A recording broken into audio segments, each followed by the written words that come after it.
The remote hearing of the Capital Investment Committee for February 4th is called to order. This remote hearing is taking place in accordance to House Rule 10.01 and is being live streamed by the House Public Information Office. Mr. Lencheski, please take the roll. Members, you may unmute yourself when your name is called. Representative Fooley. Lee, present. Representative Fooley, present. Representative Mary Murphy. Murphy, present. Representative Mary Murphy, present. Representative Dean Erdahl. Erdahl, present. Representative Dean Erdahl, present. Representative Esther Abaje. Abaje, present. Representative Esther Abaje, present. Representative Kayla Berg. Representative Berg, present. Representative Kayla Berg, present. Representative Greg Davids. Representative Greg Davids. Representative Keith Frankie. Frankie, present. Representative Keith Frankie, present. Representative Mike Freiberg. Present. Representative Mike Freiberg, present. Representative Rick Hansen. Rick Hansen, present. Representative Rick Hansen, present. Representative John Hewitt. Hewitt, present. Representative John Hewitt, present. Representative Leon Lilly. Lilly, present. Representative Leon Lilly, present. Representative Eric Lucero. No sliding into the ditch this morning. Representative Lucero, present. Representative Rena Moran. Present. Representative Rena Moran, present. Representative Nels Pearson. Pearson, present. Representative Nels Pearson, present. Representative Donald Raleigh. Raleigh, present. Representative Donald Raleigh, present. Representative Jordan Rasmussen. Present. Representative Jordan Rasmussen, present. Representative Liz Ryer. Ryer, present. Representative Liz Ryer, present. Representative Nolan West. Here. Representative Nolan West, present. Representative Jay Zhang. Here. Representative Jay Zhang, present. Representative Greg Davids. David's present. Representative Greg Davids, present. Members, with the conclusion of the roll call, please mute your devices. A quorum is present. Thank you, members. A quorum is present. Representative Murphy, can I get a motion to approve the minutes for February 2nd? I move that we approve the minutes for February 2nd. So Representative Murphy move approval of the minutes for February 2nd. Any discussion? Hearing none, those in favor say aye. Aye. Those opposed say nay. The motion prevails and the minutes for February 2nd are approved. Members, today's hearing will cover the sustainable building guideline used by the Minnesota Department of Administration and the state at large because of the buildings benchmark and beyond or the B3 program. The Minnesota Department of Administration has worked with the Department of Commerce and the University of Minnesota Center for Sustainable Building Research to develop and support the B3 program. B3 is like other energy efficient building standards, but has been tailored to the specific needs of Minnesota buildings. Today, the Director Grades will discuss the role of the Center for Sustainable Building Research, and Director Hunt from the Department of Administration will discuss making state enterprise more sustainable, as well as the governor's proposal for carbon reduction goals for state buildings. At 9:30, we'll then move on to public testimony related to equity or the climate and energy hearings held over the last 2 weeks. With that, Mr. Graves, please identify yourself for the record and proceed with your testimony. I am Director Richard Graves, the Director of the Center for Sustainable Building Research at the University of Minnesota. And is it okay if I share my screen? Please proceed, yep, Here we go ahead.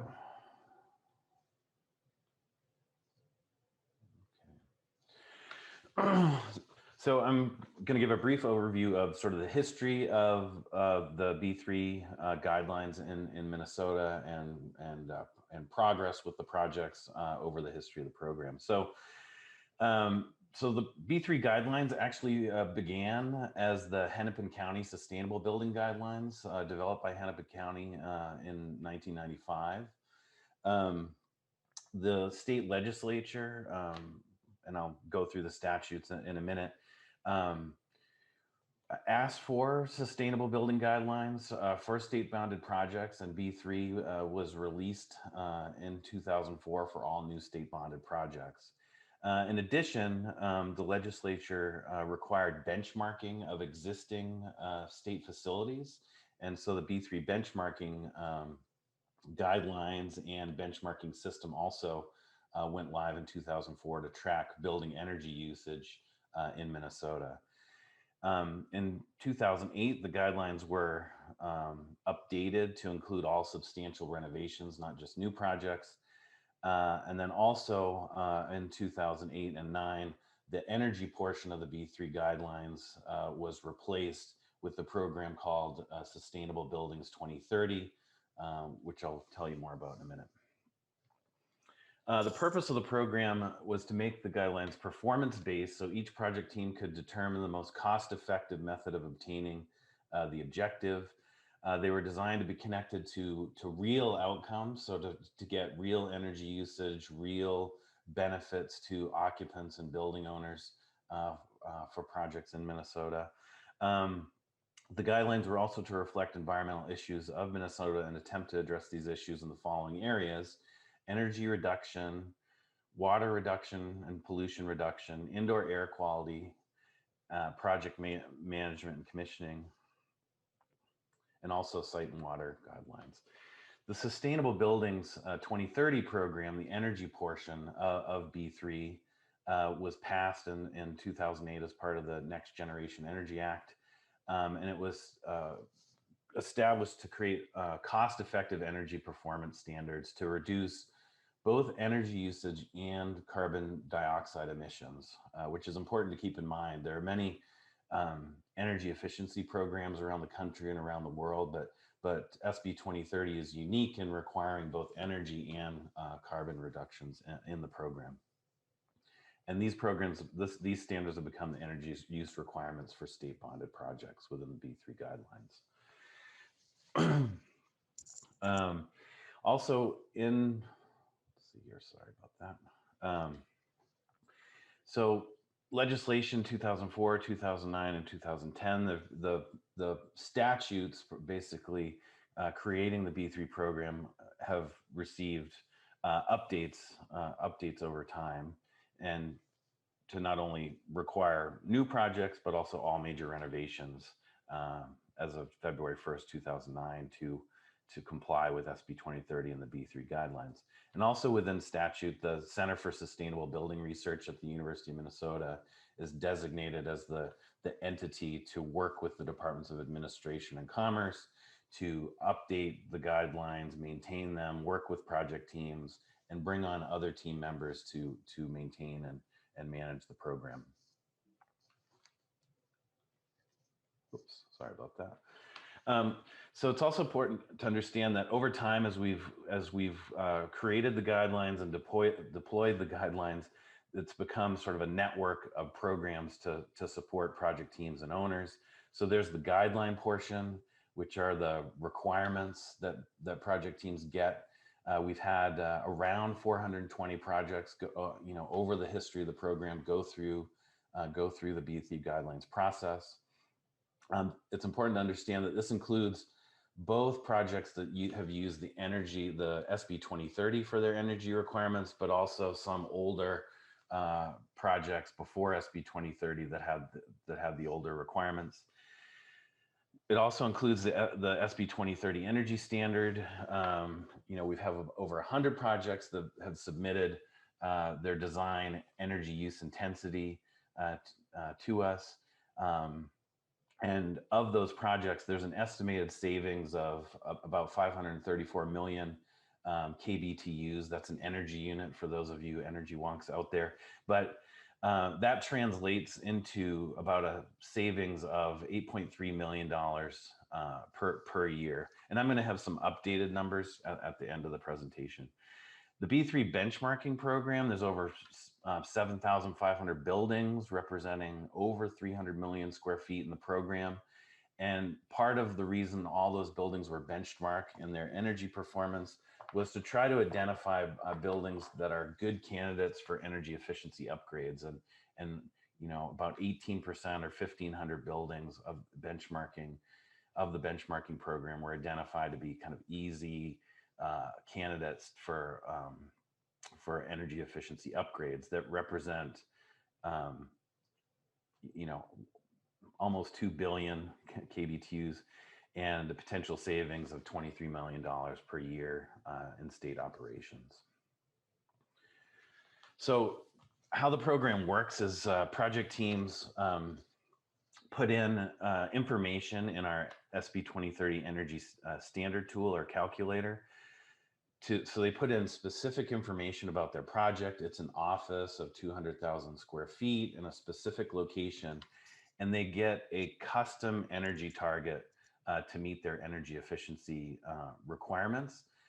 This is really important, and we've spent a lot of time developing this. So it's tailored to the Minnesota climate, tailored to specific building energy usage. So you get a custom target for your specific project, which is much better for project teams because it makes the target, tailored to their project, much more achievable, much more real, and for them. So it's better than many of the other energy efficiency standards or programs that you see around the country that give more of a generic target to project teams that sometimes can not relate very well to their specific project. It's also important to keep in mind that the program starts. So if you look, and this is a very technical part of the program. So this ZEPI standard, or the Zero Energy Performance Index, this standard takes a typical building in 2003 would be a 100 on this standard. A net zero energy building, or a building that generates all its own energy with renewable energy, would be a 0 on this standard. And the SB 2030 program basically ramps down and gets more aggressive over time. So in other words, in 2010, when we started, our projects targeted a 60% better than a 100 or a 40 on the ZEPI scale. In 2015, the standard became 10% more aggressive, so 70% better than a 100 or a 30 on the ZEPI scale. And as of January 1st, 2020, we ramped down again, and the current cohort of projects are targeting 80% better than a 100 or a 20 on the ZEPI scale. And it's also important to keep in mind what the base building energy code in Minnesota has been getting better over time. And so there's this relationship of what's the base energy code and what are we doing in SB 2030, and what's the kind of gap between the code becomes an important thing to keep in mind. The other thing that has developed over time is what we learn in the SB 2030 buildings can help inform the energy code about what are the things required as it becomes more aggressive. And it also has educated project teams on some of the things to think about as an energy code might become more stringent. So from 2009 to 2004, the energy code was basically a ZEPI of 57. Again, we were doing a 40 in the SB 2030 program. We then, 2015 to 2020, SB 2030 moved to a 30 with a 50 for the energy code. And then as of the first of this year up until 2025, we're doing a 20. The next Minnesota Energy Code, we'll see what develops. It seems like it's going to be maybe around a 47 on the ZEPI index. So again, Energy Code keeps getting more aggressive, and we keep getting more aggressive in the program. The other thing, kind of big picture to keep in mind, is you take the building stock from what its average usage was in 2003 to being net zero or carbon neutral in the future, is that we've already gone about half of the way there with energy code improvements. We then have the potential of future prescriptive code improvements. In other words, the way the building code works versus SB 2030 is the building code gives a specific list of things for buildings to do, where SB 2030 gives project teams flexibility to do energy models and try different things, and then give us their design and how it complies. So the code has the potential to go out to maybe a ZEPI of 35 or so, with continuing to do lists of requirements for project teams. Then there's a future potential if the code switches to performance-based codes, that maybe it'll get out to a 25 or so on the ZEPI scale. And then ultimately, projects get to the limit of cost-effective energy efficiency, somewhere in the 28 to 15 on the ZEPI scale. Project teams get to a point where energy efficiency is no longer the most cost-effective means to get to carbon neutrality. It makes more sense to then add solar at some scale or other renewables at some scale to get the rest of the way to carbon neutrality. And that's then, the renewable energy supply all the way to zero. Also keep in mind, SB 2030 stops at a 10 on the ZEPI scale. A couple of hands are raised. I don't know if I should take questions at the end or just keep going. Just keep going. We'll take questions at the end after all the testimonies. Okay. So the one point to keep in mind, SB 2030 stops at 10 on the ZEPI scale, with the belief that the last 10 to get to carbon neutrality happens at the grid scale, not at the building scale. So again, it's a network of programs.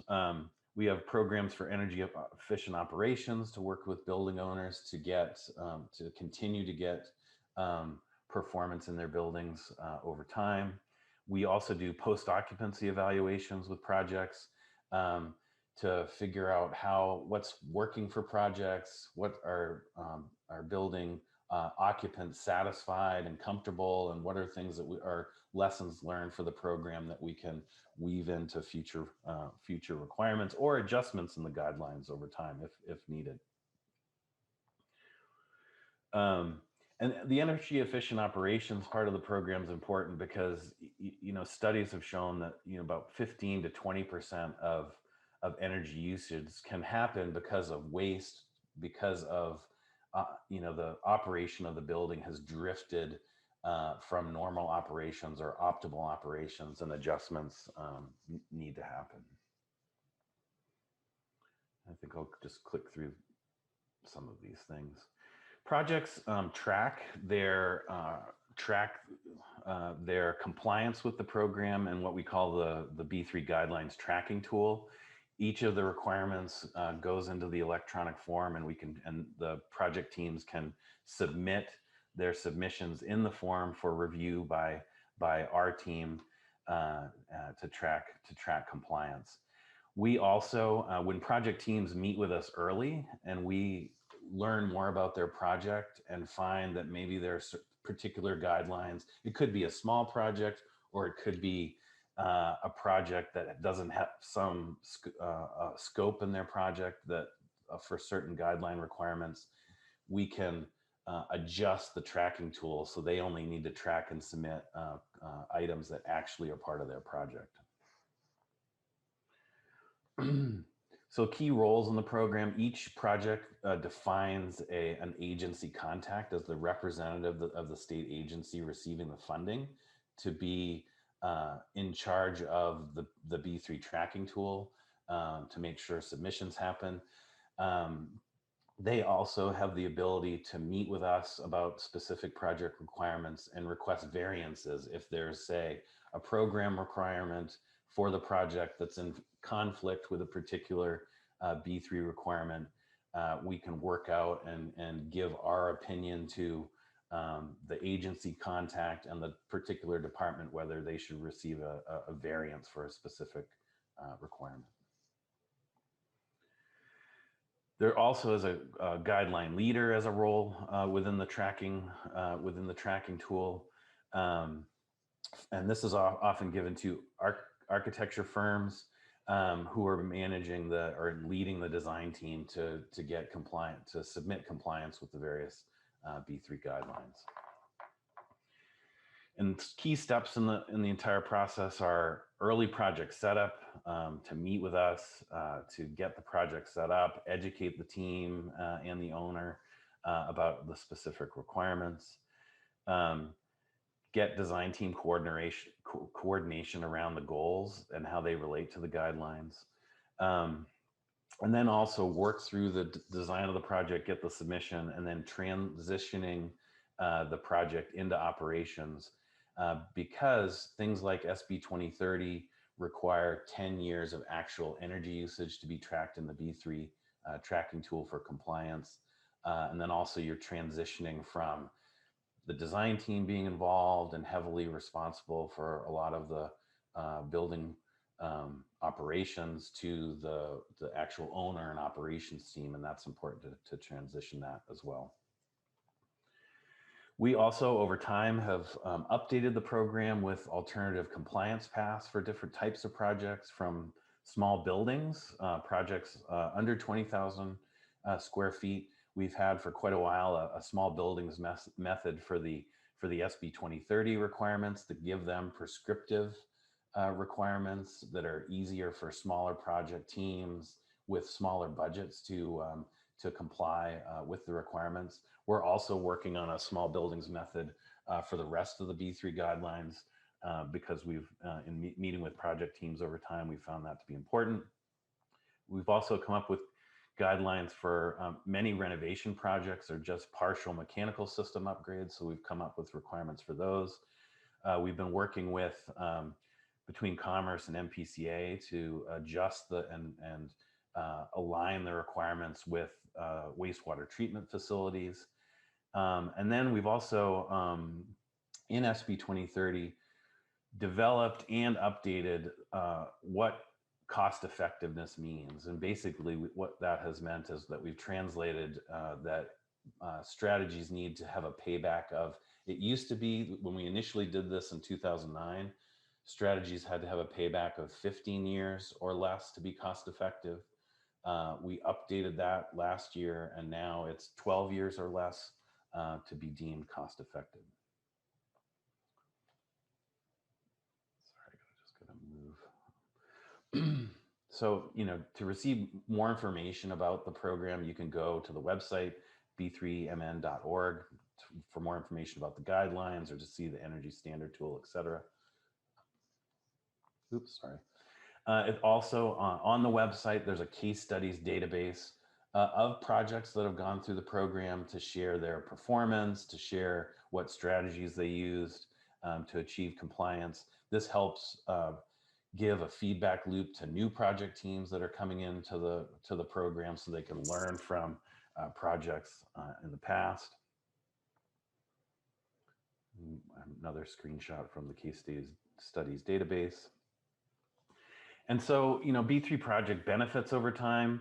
The guidelines really add value to state-funded construction in the following ways: reduced energy and water usage and cost, increased resilience through energy efficiency and improved site design. I think we'll also see increased resiliency over time as we start to have more projects that add solar to the projects. Increased durability for longer building life and reduced maintenance costs, reduce waste in construction and operation, which mitigates the impact on landfills, use of local materials, which creates economic benefits, use of healthy materials that improves occupant health, and improved lighting and ventilation that also improves occupant health.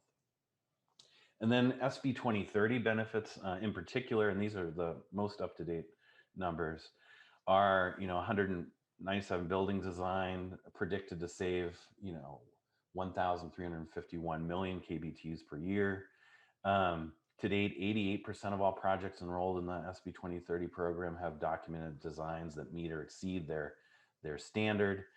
And the buildings designed to the energy standard are predicted to save approximately 22 million per year, assuming an average cost of $16.37 per BTU. And these buildings are designed to anticipate a reduction in carbon emissions of 119,000 tons of CO2 annually. Yeah, and I think with that, I can take questions, and I'll stop sharing. Thank you, Mr. Graves. And so right now we'll move on to Ms. Hunt from the Department of Administration. and then we'll take questions after public testimonies too. Ms. Hunt, please state your name for the record and begin with your presentation. Thank you so much, Representative Lee. I'm Ann Hunt. I'm the Director of the Office of Enterprise Sustainability with the Department of Administration. My colleague is going to be loading up my presentation. I'm very glad to be here and share with you a little bit about the Office of Enterprise Sustainability and the opportunities for state agencies to reduce energy usage and greenhouse gas emissions from existing buildings. In 2017, Governor Mark Dayton formally established the enterprise sustainability effort with an executive order. This effort was then reaffirmed by Governor Tim Walz in 2019. The executive order outlines 4 key elements. It sets 6 sustainability-related goals, which we'll talk a little bit about more later. It establishes the enterprise sustainability governance model. It directs the state agencies to participate in the model and outlines agencies' responsibilities.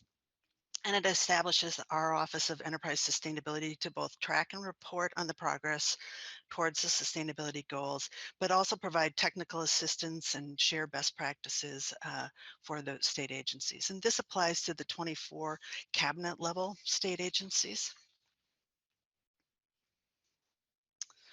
These are our goals on the screen. The goals shown here were developed by a group of stakeholders from the lead agencies across the enterprise. When I refer to the enterprise, I'm referring to the 24 cabinet level agencies. So these were dated back to 2016. Each of these goals are ambitious and nuanced, and I could probably spend the rest of our time just talking about them. But you'll see some of them are absolute and some of them are relative, and they are have kind of varying goal end dates. The goal for energy is to reduce energy consumed per square foot by 30% by 2027. There's a goal to reduce water consumption by 15% by 2025. And then with greenhouse gas emissions, our goal is to align with the Next Gen Energy Act and reduce greenhouse gas emissions by 30% by 2025. This is, arguably the most important goal, but we put effort towards all 6 of these areas because they are interrelated. Briefly, I just wanted to touch on our innovative governance model. This really stands out. We modeled, this model kind of borrowed from that was used in the private sector. They looked at what other corporations were doing in Minnesota, like Cargill and Ecolab. So our first step is in creating this governance model was to have an intentional effort to kind of map out all the existing sustainability work that was already happening within state government and create a structure that helped support those existing efforts and maximize, action with the kind of our core team at the Office of Enterprise Sustainability. So you can see it starts at the top with the governor direction and the vision from the governor and lieutenant governor. They've Governor Walz and Lieutenant Governor Peggy Flanagan have set a very bold goal, an ambitious goal to reduce greenhouse gas emissions. Then we have a steering team, which is made up of a number of the cabinet commissioners from 8 agencies. Then, as I said, there's our team that's helped supports. There's 3 work groups that were developed to, and all the agencies participate in that and communicate and share best practices. Then we have each agency has to identify a sustainability coordinator, and then they help drive the work, the implementation with teams within each agency. This is some technical assistance that our team in the Office of Enterprise Sustainability provides to the agencies. We are taking all the information. So with the, as Dr. Graves said, all of the state buildings are in B3 and are benchmarked. So we have about 3,500 buildings that are over 5,000 square feet. And so we're right now in this reporting season. So we're taking all the information from all the water and energy consumed in those buildings, along with all the fossil fuels that are consumed in more than 17,000 vehicles and pieces of equipment that use fossil fuels. We also continually support the work groups, the sub teams, and the steering team. I think one of the important things that we do is provide technical assistance in contracting and in planning. We've developed a number of master contracts for like purchasing electric vehicle equipment. Retro Commissioning is doing a comprehensive energy analysis. And this helps state agencies kind of reduce the burden for doing their own procurement. We've got a technical scope outlined in really robust contracts, and this really helps them more efficiently implement projects. This master contracts are also available for local units of government. So we have a number of cities and counties that are using these master contracts. And then we also really help support the agencies in their long-term planning and data analysis of, where they're consuming energy or water, and then providing, as I said, best practices. So all of this information, as I said, it's millions of data sets. Next slide. Is put forward. This is a screenshot of our sustainabilitymn.gov website. This is a public dashboard that shows how every agency in the overall state is doing towards the progress towards goals. You can view this information by agency or by goal. I don't have time to kind of go through it today, but you can take a look at it. It's really very, very comprehensive. This level of detail is, I have to say, is unmatched by any other state sustainability effort in the United States. And then as you can see, the efforts that have helped the state of Minnesota avoid over $45 million of costs since the 2008. So please check out our website when you have some time. I wanted to touch on kind of three specific areas on our enterprise's goals. The first is in the area of energy, and then water, and then greenhouse gases. And again, when I refer to the enterprise, I'm talking about the 24 cabinet level agencies. The enterprise has reduced energy intensity by 9% from our baseline, resulting in a 35% progress towards the 30% energy intensity reduction goal. This is reflected in the radial in the middle. So that's how we're showing that. The OAS is also tracking energy consumption, as I said, over more 3,500 buildings. We saw a drop from the baseline in 2017, but since 2017, we've seen some more severe winters, resulting in an increase in energy use to heat the buildings. But that's shown on the bar graph on the right, so you can see how our progress is going. A significant amount of investment will be needed to further reduce the energy use per square foot in the state agencies. Next. This is a snapshot of the water. The enterprise has reduced water use by almost 4%, resulting in a 24% progress towards the 15% water consumption reduction goal. This reduction comes from kind of three main sources: the military affairs, Department of Natural Resources, and efficiency improvements at the Met Council's wastewater treatment facilities. Kind of looking forward, agencies are going to be needing to audit landscaping, sprinklers, install low flow fixtures, and the Met Council has some significant improvements designed, again, to reduce water at their wastewater treatment facilities.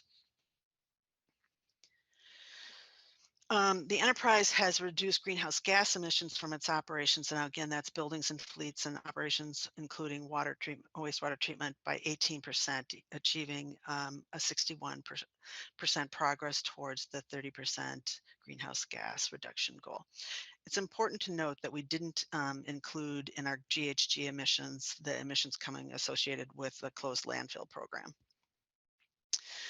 The long-term reduction comes from three main areas. It's the reduced greenhouse gas emissions from the electricity sector, or the decarbonizing of the electricity sector.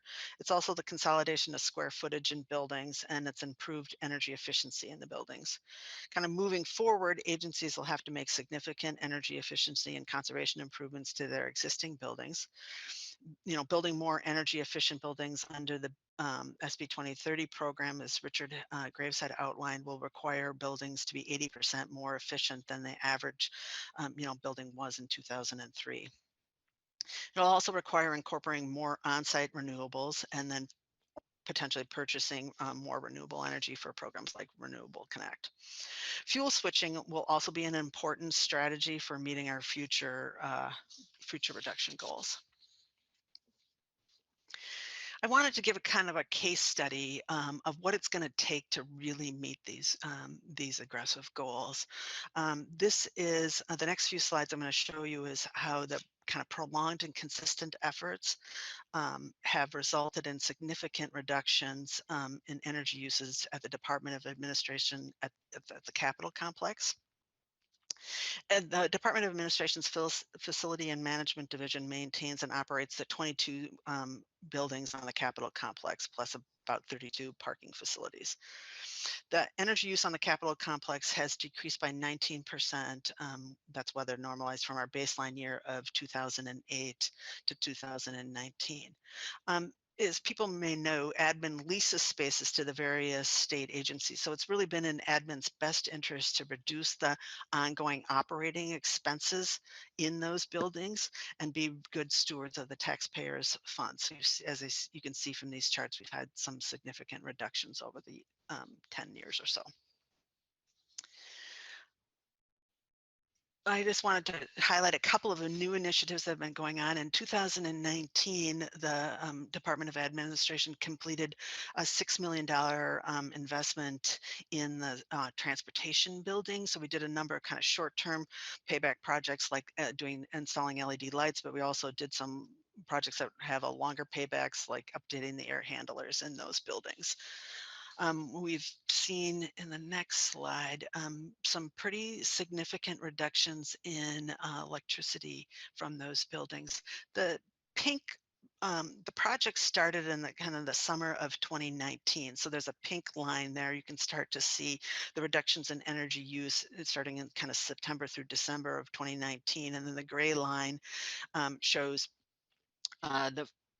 what was happening in 2020. Obviously, the building was occupied for the first 3 months, and then during the remainder year, it was largely unoccupied. But the Department of Administration needed to kind of maintain and comply with guidance for air exchanges and ventilation in the building, which did use some electricity.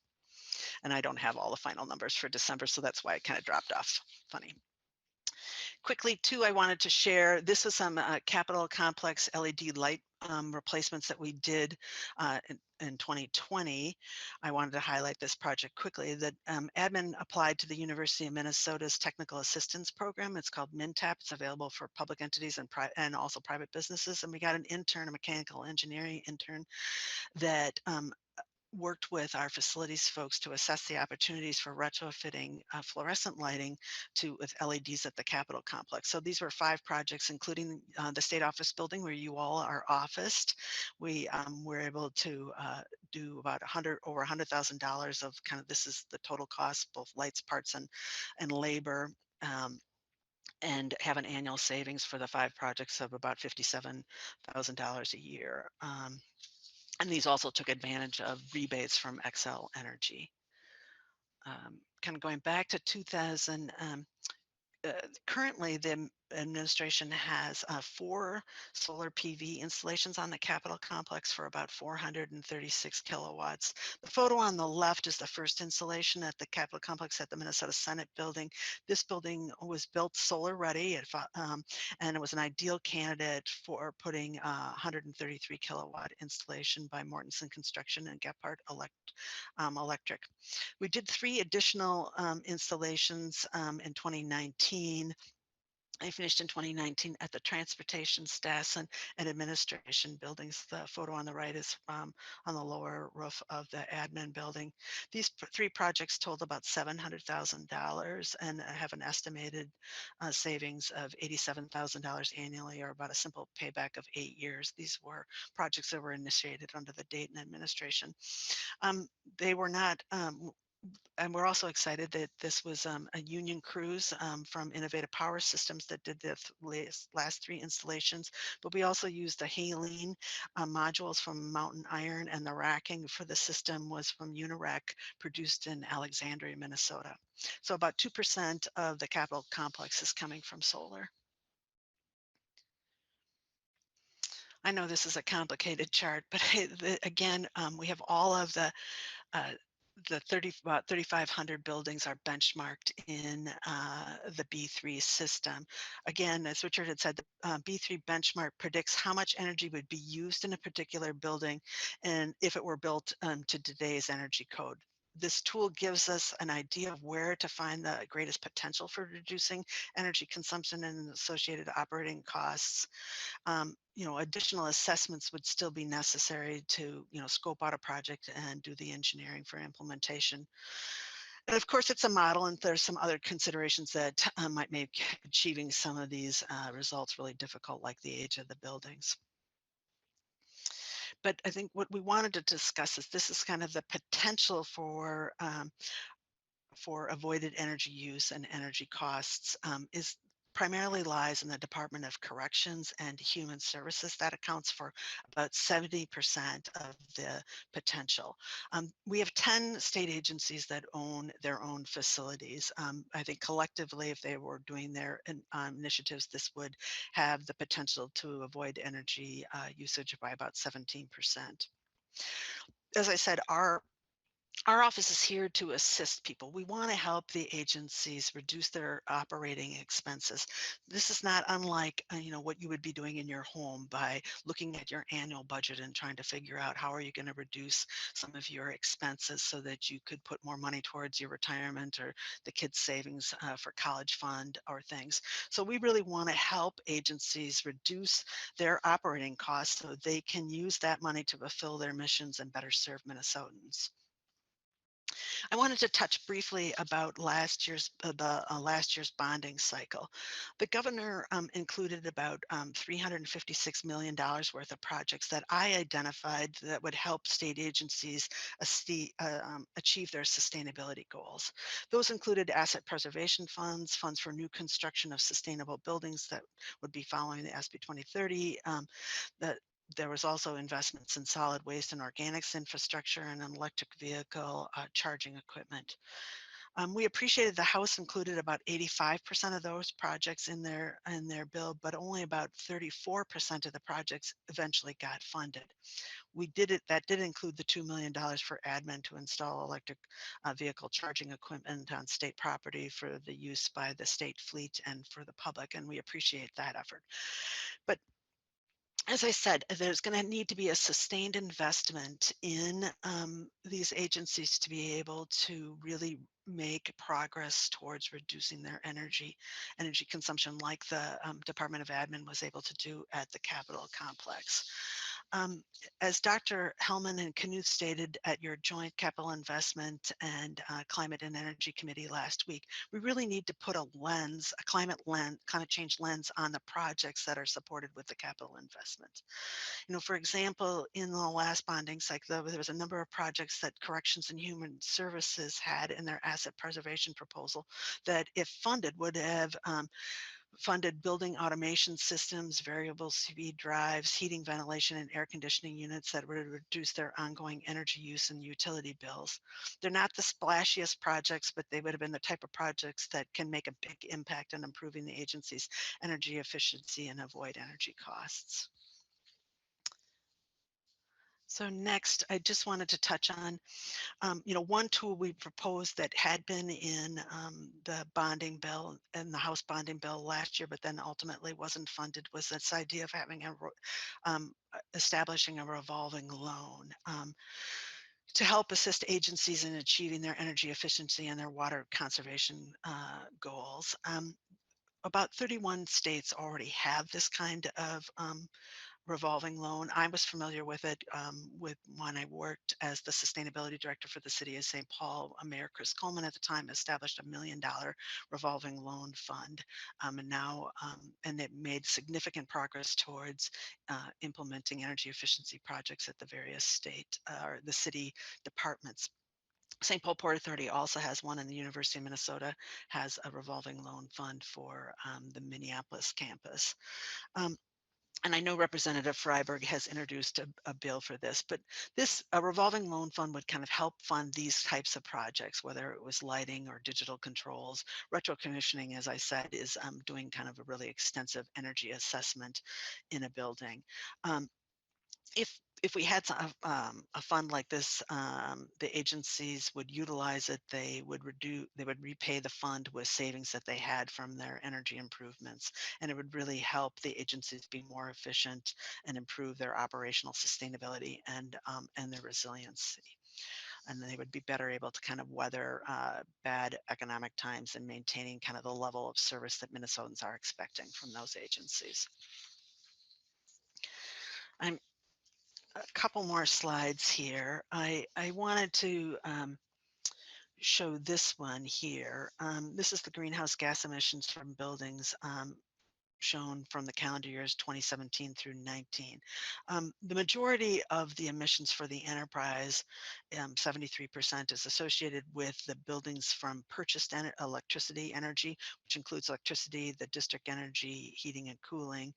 This is used to cool and cooling and operating equipment and appliances and some space heating.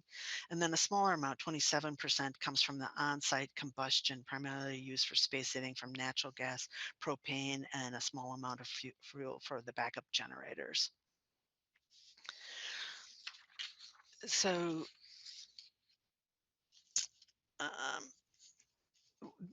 this is an area that we want to do some more extensive modeling in the second half of that's on our work plan for 2021.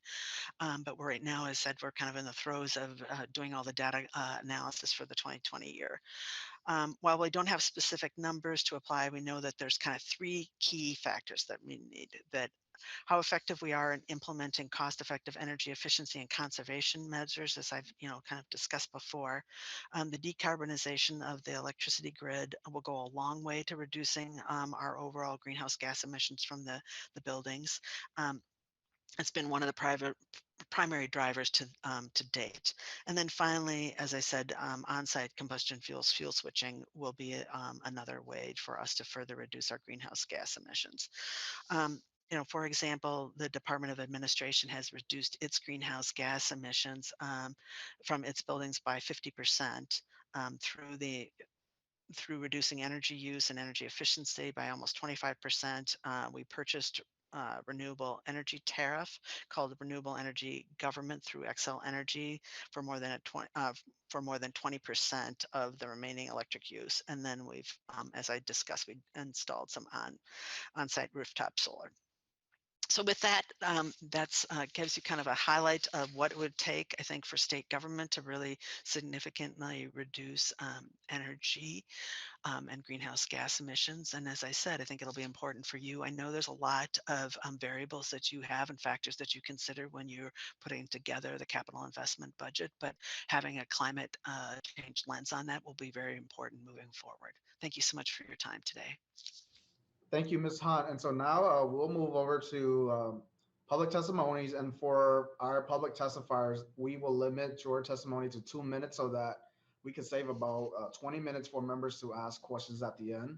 And so with that, I'll begin with Ms. Crystal Porter. Please state your name for the record and begin.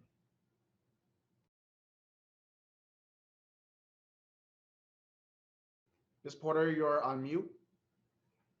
I apologize. Hi, my name is Crystal Porter, and I am the Executive Director of MN Renewable Now. I'm also a resident of North Minneapolis.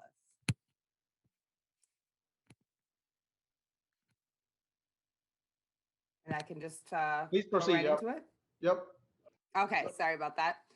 All right, so when I was a child, cell phones didn't even exist.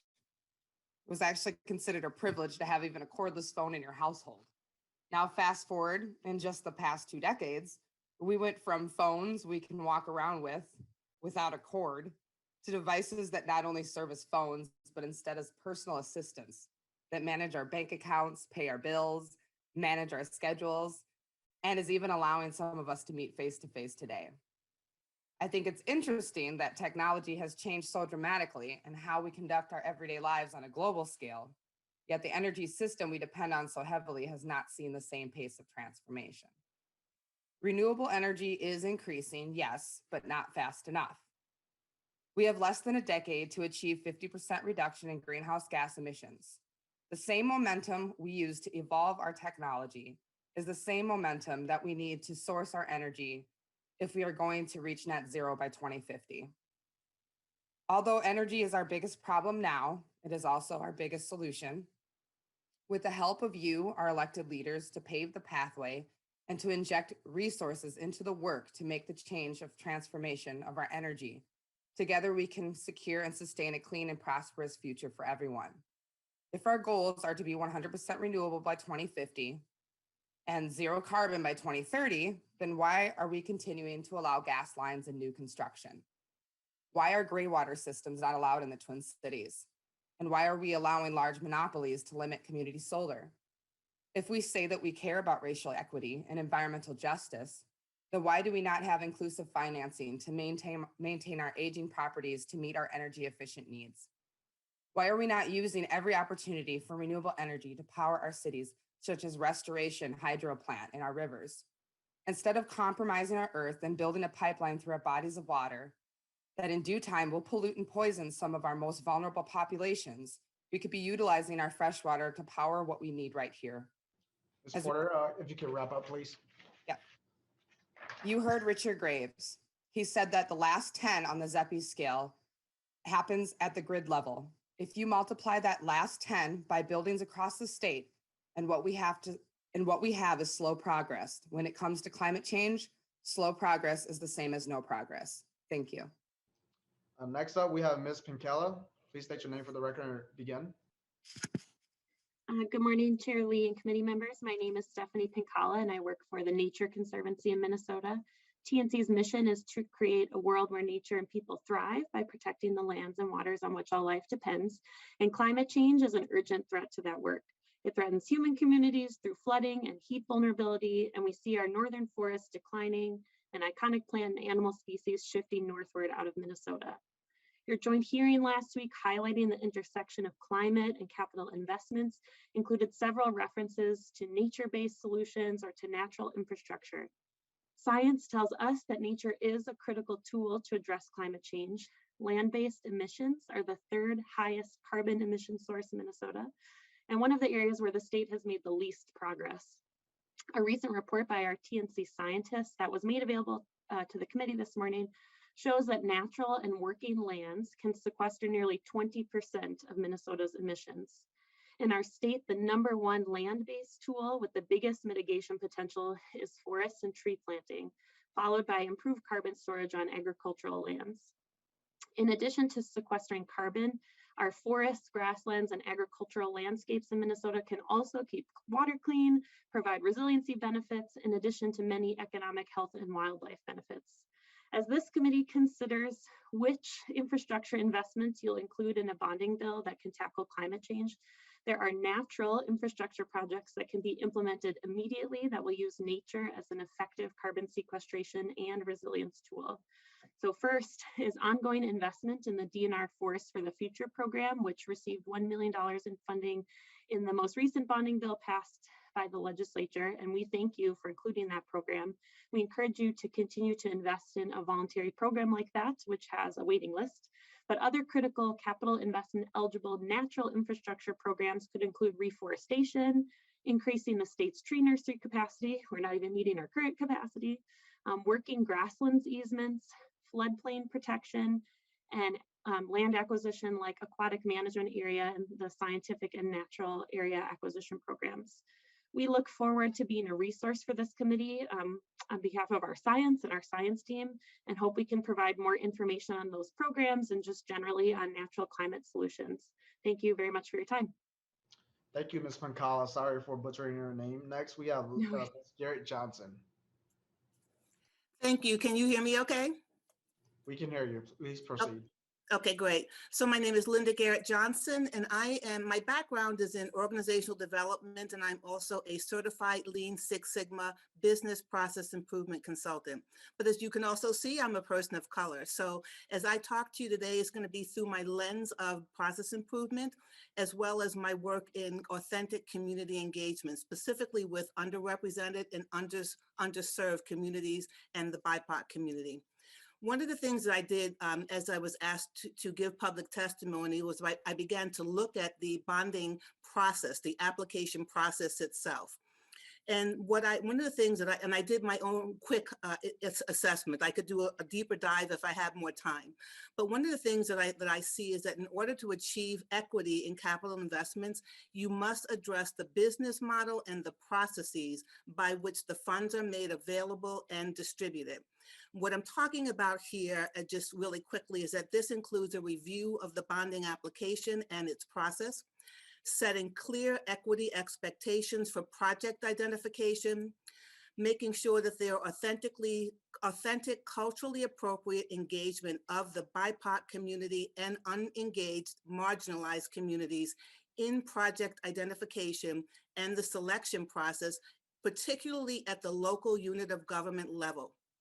And then utilizing an equitable development scorecard for both state agencies and especially for local units of government, so that they have something to baseline whether or not the projects that they are selecting are equitable. And then recognizing that most local units of government are not managed or administered by BIPOC leadership. So there most likely is no equity lens in the identification of projects. And then finally, providing technical assistance and guidance to both state agencies and local units of government. We can't expect that people are going to be able to do this on their own, that they're going to understand how to do it. I know a lot of people mean well, but it's going to be difficult. And so finally, what I want to wrap up and say is that I know the conversations focusing on understanding how BIPOC communities are impacted by capital project decisions it's not intended to divide. It's actually intended to educate. And in doing so, this can be uncomfortable to hear. As we look at this, think of it as not trying to divide us, but as trying to educate us. Because we also need to understand, especially like at the local level, Yep, I'll wrap up. There's zoning and planning policies in the suburban communities that have unintended consequences that severely impact BIPOC and other marginalized communities as those projects go forward. I'm available as a consultant to help explore this further, especially as we look at having an equity lens in the application and the bonding process. Thank you. Next up, we have Ms. Erica Slager dos Santos from the Family of Trees, Midewi Nation. I apologize if I butcher the name. No, thank you, Chairman Lee, for having us to testify. I'm Erica Schlager dos Santos. I'm one of the co-founders of the Family of Trees in North Minneapolis, and also Midewi Nation with two other folks from our community, Christelle Porter and Yordanosi Solomon. We are in the business of engaging our community to replant the tree. The tree is not our main objective, but the tree sits at the intersection of soil, air, water, and sun. One of the most effective solar panels in our natural world is the tree. And the way that what happens above the soil in the infrastructure world with trees in nature is the capacity to remediate, regenerate, restore, and reconcile our relationship with air, water, and soil. Below the soil, I hear often the Capital Investment Committee speaking about infrastructure and buildings and framework. And I'd just like to draw your attention to the capacity that the role that trees play in the infrastructure and structure of soil. As those roots go down, water remediation is a big part of it. But as those roots go down into the soil, there's this whole microbiological piece that's going on down below the soil. And we would like to regenerate that relationship. More importantly, in our community, we have micro projects happening. And I would encourage the committee to look at how these investments are answering what Dr. Curry spoke to the other day, of the requirement of all public contracts supporting 15%, 15% of them supporting BIPOC communities. If you turn your attention to North Minneapolis, we have solar installations going in. Please. Thank you. We have solar installations going on roofs, and our objective is to reforest our community to bring that heat index down. So every opportunity that you have to consider soil and also the installation of permeable surfaces in our hyper-localized community, we feel like supporting the work by employing those from our community. They're already doing this work, and micro development possibilities for BIPOC-led organizations in North Minneapolis would be awesome. Thank you so much. Ms. Gardner, please state your name for the record and please proceed. Hi, my name is Nancy Gardner, and I'm from District 59B. My story takes us right to the intersection of climate change and equity solutions. Thank you for listening. In the fall of 2018, I felt overwhelmed by the world's climate change problems. What can just one person do? My neighbor said, let's start organics recycling in our community. Well, she and I live in an 87-unit townhouse neighborhood on the Mississippi in downtown Minneapolis. So we got to work. We educated ourselves with the help of county and city staff. We researched adding a second waste hauler. We created our own materials, conducted surveys, and hosted Zoom meetings. Door to door, face to face, we answered our neighbors' concerns. And with their support, we challenged our reluctant board of directors to join us. Our work took 2 tough years. We persevered. The results? Starting last November, 5.4 tons of vegetable scraps, fish bones, and other waste from our neighborhood will be converted into compost this year. That compost nurtures trees, gardens, and plantings throughout Hennepin County. It also helps mitigate climate extremes and creates more green jobs. One neighborhood, that's small scale, right? There's more. I also belong to Mill City Commons, a group of proactive people who live along the Mississippi. I helped Mill City create its own climate change group. We kicked off our campaign with a message of support from Mayor Jacob Fry, and in just 6 months, we've gone from 12 buildings that recycle all the way up to 16. Now in 2020, thanks to my representative, Esther, I've reached out to women of color in North Minneapolis to see how we can expand this work in their community. You can see how climate change, equity, and community building come together.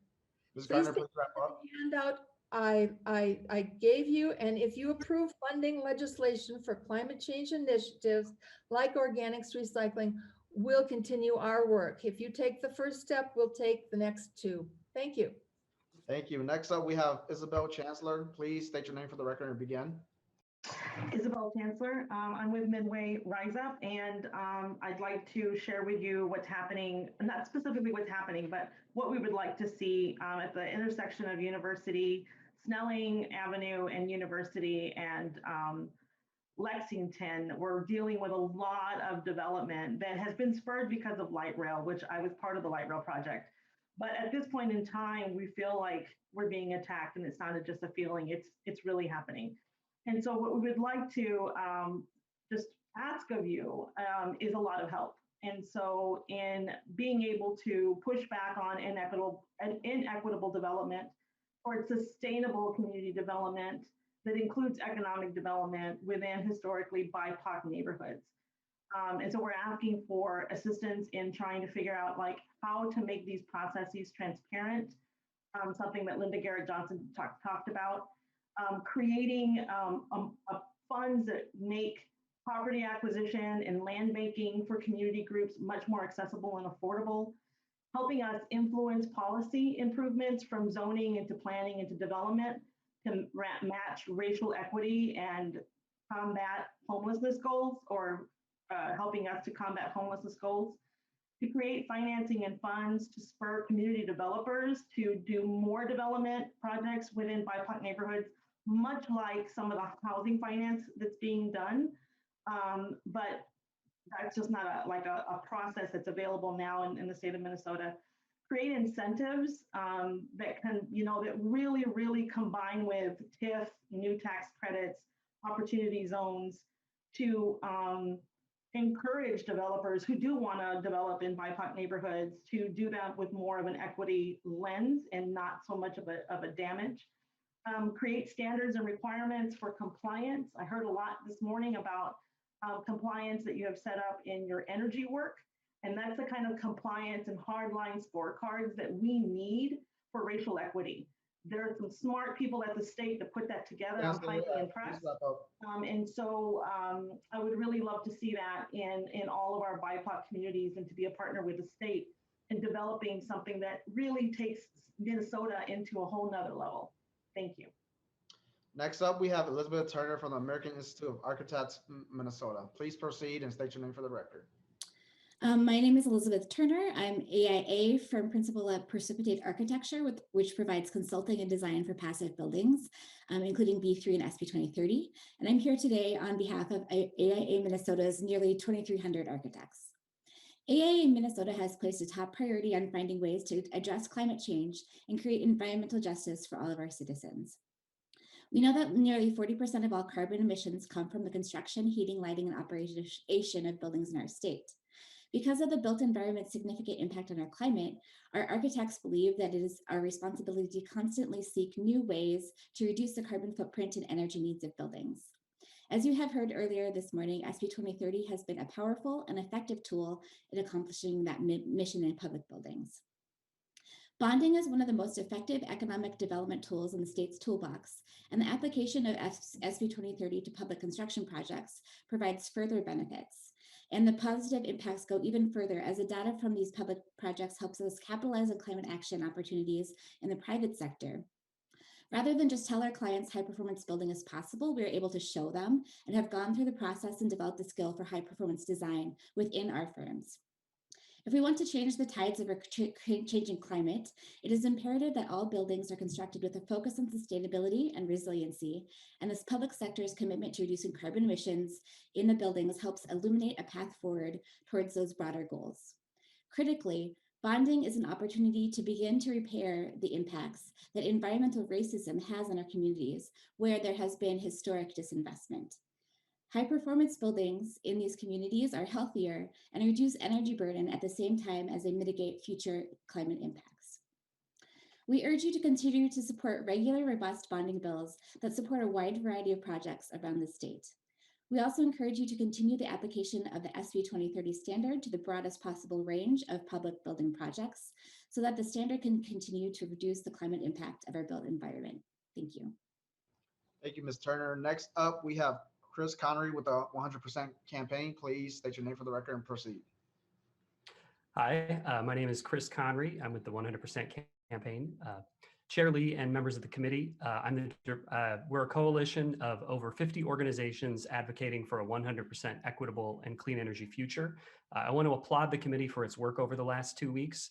We think it's important to get and stay grounded in both the racial equity and climate challenges that Minnesota faces, but also in the shared opportunities we have to improve communities across the state. Sometimes people think bonding is mostly about buildings. What the last 2 weeks have shown is that bonding is mostly about people. People are going to walk through those doors and bike on those trails and learn in those rooms. Given that, we want to lift up not individual projects, but rather a set of questions for you to ask about all projects. First, how does the project advance racial, gender, and economic equity?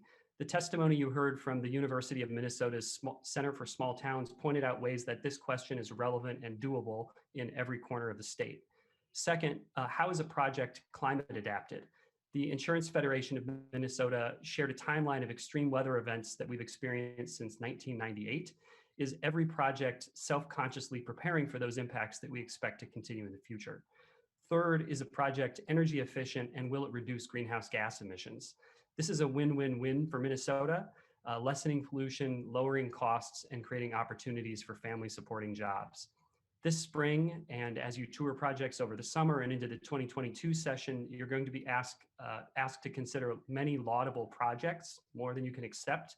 And as you evaluate each of those, we know you'll ask lots of questions and learn a lot about our communities. We hope that you'll continue to ask these 3 questions throughout. Thank you for your time today. Thank you, Mr. Connery. Next up, we have Commissioner Victoria Reinhardt from Ramsey County. Please proceed, Commissioner.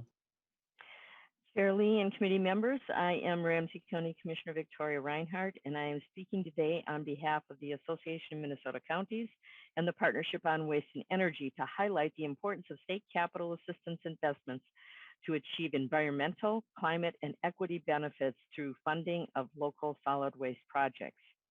Minnesota counties are committed to reducing, reusing, and diverting waste from landfills through recycling, composting, and processing. Yet 32% of Minnesota's solid waste continues to be dumped into landfills. The MPCA's Solid Waste Capital Assistance Program is the state's main program to assist local governments in financing the infrastructure necessary to minimize land disposal. Since 1985, CAP has provided over $80 million to assist more than 90 projects. The 2020 bonding bill approved funding for 6 CAP projects that will provide services in more than a dozen counties. One of those projects is the Ramsey Washington Recycling and Energy Center in Newport, which received a $7 million appropriation for improvements to remove more recyclables that remain in the trash and support a new food waste collection system available to all households in the 2 counties at no charge. Thank you, Chair Lee and members, for this allotment. These improvements have been framed by policy direction to reduce greenhouse gas emissions and pivot from waste to resource. This project will recover over 60,000 tons of material annually and will reduce greenhouse gas emissions equivalent to taking over 2,300 cars off the road. These are sustainable benefits that will keep more waste out of landfills. This is just one example of many of how CAP has been important in helping counties make important investments with a focus on a sustainable, climate-resilient Minnesota. Examples of how future CAP projects can further reduce greenhouse gas emissions include projects to expand capacity to keep organics out of landfills. We encourage you to make investments in projects like these through CAP and even consider increasing the state share to encourage more of these projects. Thank you, Chair Lee and members of the committee. Thank you, Commissioner. Next up, we have Rob Sipp from the Red River Watershed Management Board. Please proceed. Thank you, Representative Lee. And yes, my name is Robert Sipp, and I'm the Executive Director of the Red River Watershed Management Board.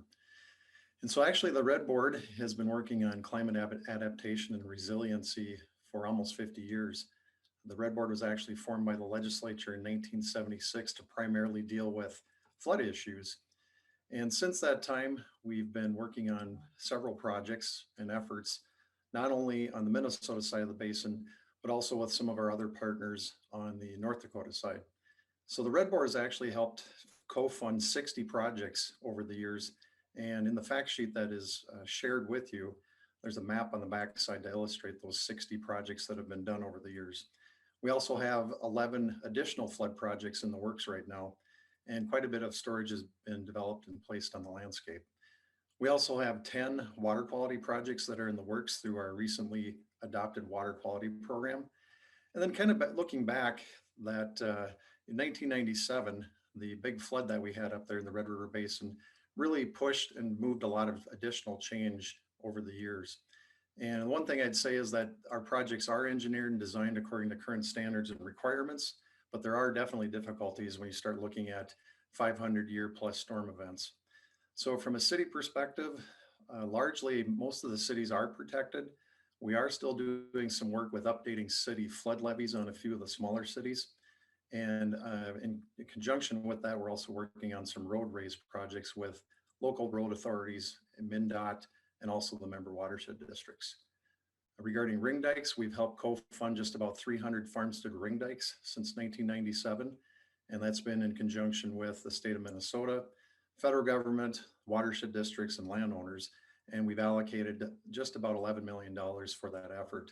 Now, we still have quite a bit of work to do left to, reduce ag land flooding and impacts to agricultural areas. So the work is continuing in that front. We've also helped do some flood buyouts over the years in conjunction with our member districts. And then I think zoning continues to be an important tool to prevent construction in floodways. And also regarding drainage, our member watershed districts. Okay, thank you. Our member districts do work on drainage, and with that, there's a few other bullet points on there that I know you can take a look at, but ultimately we do this work through the flood hazard mitigation program and bonding dollars, and there's a significant need yet that needs to be met with all the funding activity out there. So with that, thank you. Thank you, Mr. Sipp. And then members, this is the last public testifier, Marie Ellis from the Racial Equity and Joy. Good morning, Chair Lee and members of the committee. I am Marie Ellis. I work at the Minnesota Council of Nonprofits, and I'm here today representing the Racial Equity and Joy Coalition. As we've been hearing today, the state's bonding process is not racially equitable in practice. Just one example of that is the 50% non-state match requirement. Deep structural racism in our country and in our state has resulted in less access to high-level donors and philanthropic partners for projects that are specifically in and for communities of color, which means that these projects are less likely to be eligible for state bonding dollars. This committee should discuss the 50% non-state match requirement, as well as when and for which types of project that requirement is waived, as just one example. The Racial Equity and Joy Coalition supports 3 steps. First, we ask this committee to examine the bonding process through a lens of racial equity. We recommend that both MMB, when soliciting requests, and this committee, when it reviews requests, use Voices for Racial Justice's Equity Impact Assessment tool. Second, we ask this committee to include an equity article in every bonding bill, similar to the 2020 bonding bill. And finally, we ask that you support investing in outreach and assistance to support community-based organizations led by people who are Black, Indigenous, and people of color, or BIPOC, who have historically not been engaged in state bonding projects, including from legislators to BIPOC-led organizations in their districts. The goal is that examining the bonding process through a lens of racial equity will lead to reforms in the process, thereby no longer needing an equity article or investment in outreach and assistance to specific communities. On behalf of the coalition, thank you for this opportunity to engage in this conversation. Thank you, Ms. Ellis. And members, before we move on to questions, I do want to let members of the public know that we will be taking a written testimony 24 hours until after we're done with committee today. And so first up for members' questions, I will have Representative Pearson. Members, we have about 14 minutes left, and so let's try to limit that to 2 minutes each, a minute for questions, remarks, and then answer. Representative Pearson. Thank you, Chair Lee. I can't help but observe that we seem to have a new mute button, and that's stacking the committee hearings with so much content that we can't actually ask questions. As legislators, we really do need to dig into these issues, and I appreciate all the testifiers that were here today, but I really would encourage chairs from numerous committees to please do a better time management so that we can actually address these issues and dig in a little deeper. My first question is to Director Hunt. Specifically, it's really a kind of probably just a technical question. When you're talking about your, you had a couple of charts that referenced annual energy use, and you referenced steam and chilled water on a couple examples. I'm actually, we're not using, we're not using geysers or anything like that in Minnesota. So what's the sourcing of those? Is that waste steam that's coming from other facilities, or what's the source for, chilling the water and steaming the water so that we can better track what the actual energy source is? Director Hunt. Chair Lee, Representative, I'm sorry, I had an error on the slide. It should have said hot water. About 80% of the Capitol complex is on the District Energy St. Paul system, where they burn wood waste to heat water, and pipes go up, the street and heat the buildings. This is eliminated. This process has been in place since the 1970s. So that's where it should have been labeled, instead of steam, hot water. They also operate a district cooling system that has chilled water, and you can see a big tank kind of down by the river. There's another one kind of right off of I-94. So they take water typically when it's kept at a 55-degree temperature, then they chill it a little bit further, and it pipes cold water to the buildings to cool the buildings. So the chill, sorry, Mr. Chair. Yep. Yeah, I think I generally have an understanding of that. If Mr. Yeah. Graves is also available, I guess this is just sort of a general question as well. When we talk about these projects, we add a lot to the costs, and that is one of the things that hasn't been brought up on the discussions this morning at all, is how much this increases the costs. And where I really struggle with this, especially with the lens of energy use and efficiency and reducing the carbon emissions, we have a lot of projects, especially with HEAPR and other areas, where we can track and say, because we're adding the costs on this project, we aren't going to be able to get to these other projects for a number of years. And when we focus so heavily on getting to the zero levels and pushing and pushing and pushing to those zero levels, we continue to drive up the costs on new projects or driving up the improvement costs on the standards, meaning other projects that we can't get to will continue to be inefficient for a number of years. Do we do a cross analysis of, again, there isn't just an infinite pot of money that we're pulling bonding dollars out of. These are taxpayer dollars. At the end of the day, we're borrowing, we're paying interest, or costs associated with the bond sales. All of this drives up the cost of those projects. And when we can't get to some of the other projects because we've added to the costs of the other ones, do we look at that in a lens of, when we've increased and scrutinized and raised these standards so high that the costs reduce the return, especially with the climate lens? Can we address that? Mr. Graves. So two things. One is we have built into SB 2030 the cost effectiveness lens. So whatever additional costs need to pay back within 12 years. And what we're going to see, I think, as we get more and more aggressive with SB 2030, we're going to hit that limit with more projects and need to adjust the standards to basically find that balance point that you're talking about between increased costs and making sure it returns.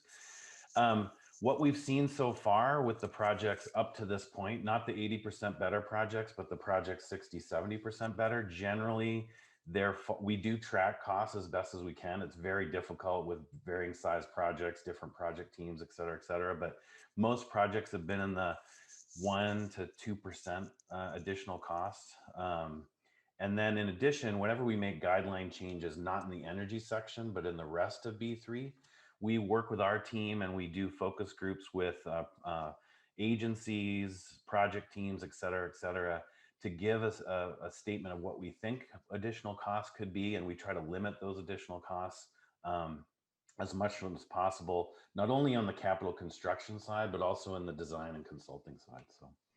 Thank you, Mr. Grave. And members, we have 6 members left and 8 minutes for questions, so please keep your questions short. Next up, we have Representative Ryer and then Representative Lucero. Representative Ryer. Thank you, Chair Lee. I want to start by saying, from my point of view, the opportunity to hear so many perspectives, both from experts in the industry as well as community members, is great for the committee, as well as for all of the people who are watching. It's a great learning experience, and I appreciate it. One of the things that struck me today when Mr. Graves was talking was that we have on the network, you identified over 1,500 buildings that would be good candidates for improvement.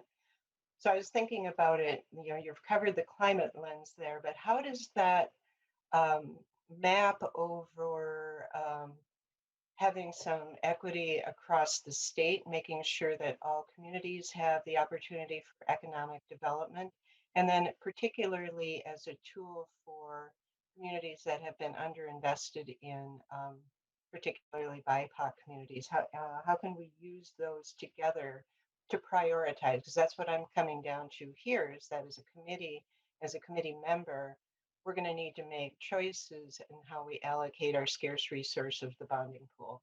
Thank you. So you know, the chart I was showing in terms of B3 benchmarking and opportunity for savings is purely a technical sustainability carbon reduction lens. We haven't been requested by the legislature to do an equity lens or a resilience lens, even though, you know, we've researched and developed standards and guidelines for those types of lenses. It's not something that we're authorized to do. Representative Lucero.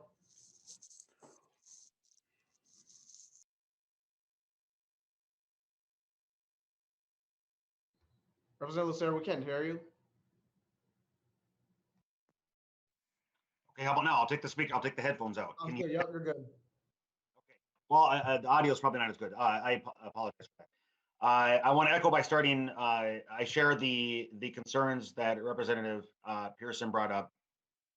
90-minute committee hearing. We had 76 minutes, which equals 84% of a one-sided, lopsided information, and then we have 14 minutes, which is 16% of the time allocated for member questions. And this is ridiculous.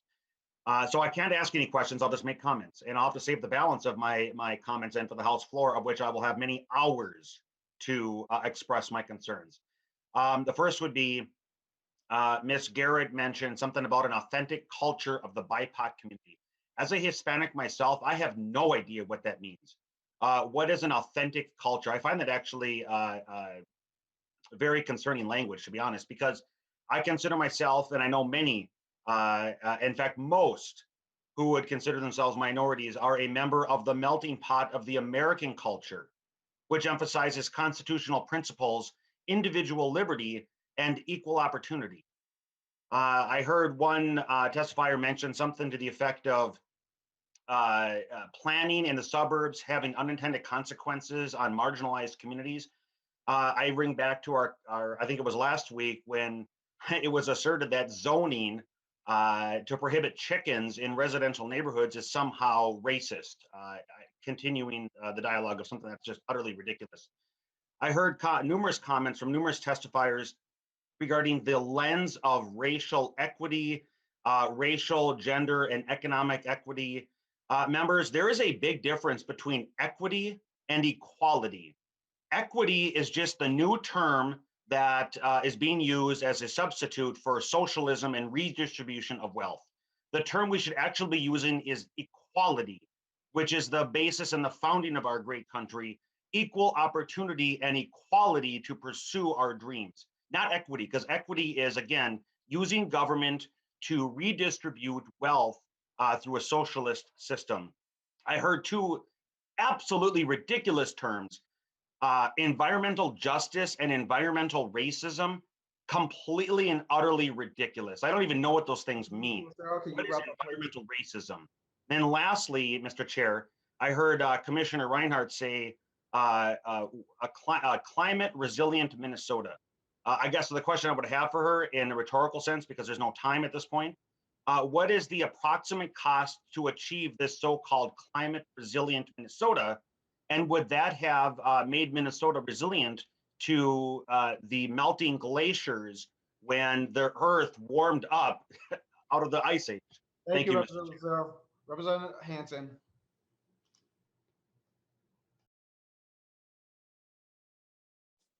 Thank you, Mr. Chair. Kind of interesting to respond to that, but I think the focus here is that with public investment, so we're the Capital Investment Committee, that there are consequences to that investment. And if we open our eyes, we see those consequences. And for a very long time, we have not seen those consequences. We just do what we want to do, and we base our decisions on who has the power and who can lobby and who can make the case for those investments.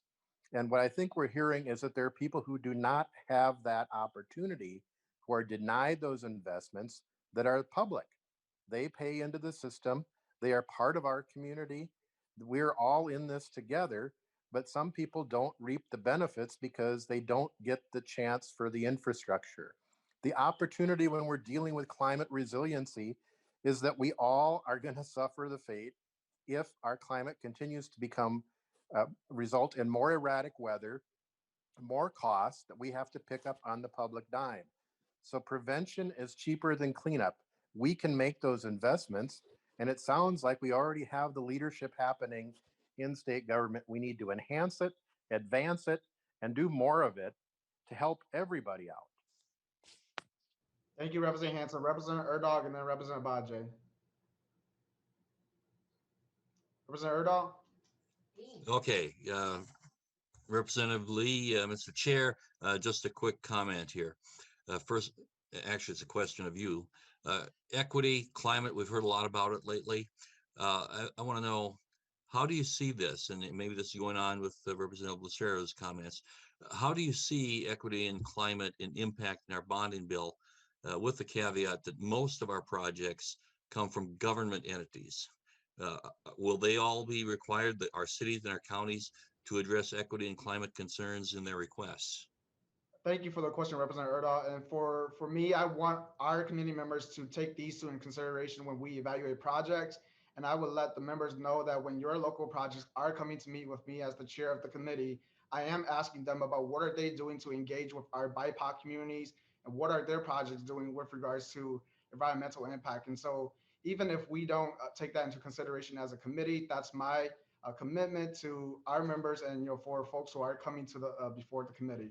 And Representative Bajay, I apologize, we are at a time right now, and so we'll take you up first for the next committee. And so on Tuesday, we'll be hearing from the Commissioner of the Housing Finance Agency to talk about housing infrastructure bond and how do we solve the housing crisis that we have in the state of Minnesota. With that, members, the committee is adjourned.